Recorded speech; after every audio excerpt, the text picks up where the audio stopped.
I still remember the day clearly. The sunlight was spilling lazily through the blinds, painting stripes across the living room floor.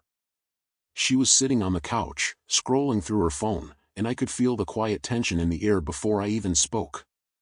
I had been holding back a question for weeks, letting it curl in my mind, sharpening like a hidden knife. Finally, I asked. She looked up, caught my gaze, and laughed. Not the warm, familiar laughter I once adored, but a light, careless laugh, the kind that hides secrets.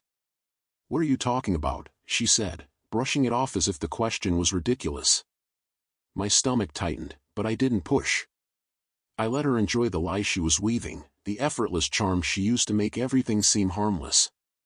For days, I watched her with a quiet patience I didn't know I possessed. Every message she sent, every smile she gave, every small tilt of her head seemed to carry a weight I wasn't supposed to notice. She thought I was blind, that I would never connect the dots. And for a while, I let her believe that. I didn't confront her, didn't accuse her, didn't ruin the illusion she had so carefully built. But reality has a way of creeping in, no matter how deeply someone buries it. One evening, the truth came to me by accident, a casual message left open on her laptop while she stepped into the kitchen. It wasn't meant for me. It was a simple string of words, but each one hit like a hammer against my chest. The lie she had laughed about? It was the only thing she had told me that was completely false. I didn't react immediately. I closed the laptop, walked to the window, and stared out at the street below. The sun was setting, but the shadows were long, cold, and sharp. I could feel the quiet betrayal in the air, thick and suffocating. She returned, still smiling, still unaware that the veil of her deception had been lifted. And I waited. I let her think everything was as it had always seemed. The next few days were a strange kind of hell. I watched her laugh with the same ease as before, felt her hand brush mine as we walked past the market, heard her voice in the mornings calling my name. And all the while, I carried a storm inside me that she couldn't see. I let her lie, let her comfort herself with her cleverness, because I wanted her to feel the illusion crumble on its own. It was during dinner one night that it happened. She told a story about him, a story that I knew wasn't true. She smiled as she spoke, as if expecting me to react with jealousy, with anger, with fear. But I didn't. I sipped my wine calmly, nodded at the right moments, and waited for her to finish. Her laugh faded slightly, caught between satisfaction and a faint, unrecognizable unease. When the plate was cleared, I finally spoke.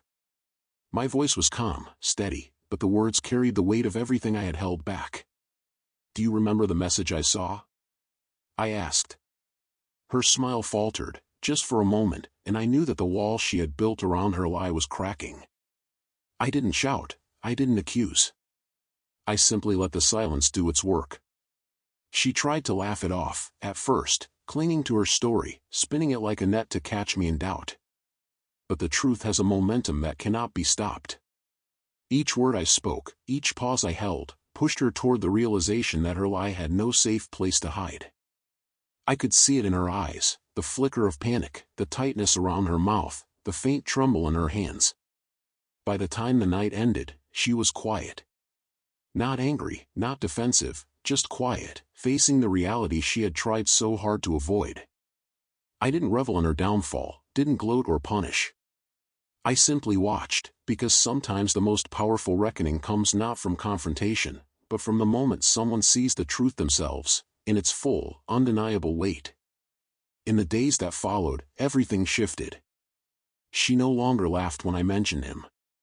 The lightness in her voice was gone, replaced by careful, measured words. She didn't speak freely, didn't hide her phone in the same casual way. And I, for the first time in weeks, felt a strange mix of relief and sorrow. Relief that the lie was over, sorrow for the person I had loved who had built it so convincingly. It was a lesson in patience, in restraint, in the quiet power of watching rather than reacting. Sometimes, letting someone enjoy their illusion is the most effective way to let reality hit them fully. And as I sat alone that night, I realized that the laughter that once hid betrayal had finally faded, leaving only truth in its wake. And in that truth, bitter and sharp as it was, I found clarity. I understood her choices, her mistakes, and the fragile ways people protect themselves. I didn't need revenge, didn't need an argument. I simply needed to see reality through clear eyes, and let it settle, like sunlight finally breaking through clouds after a storm.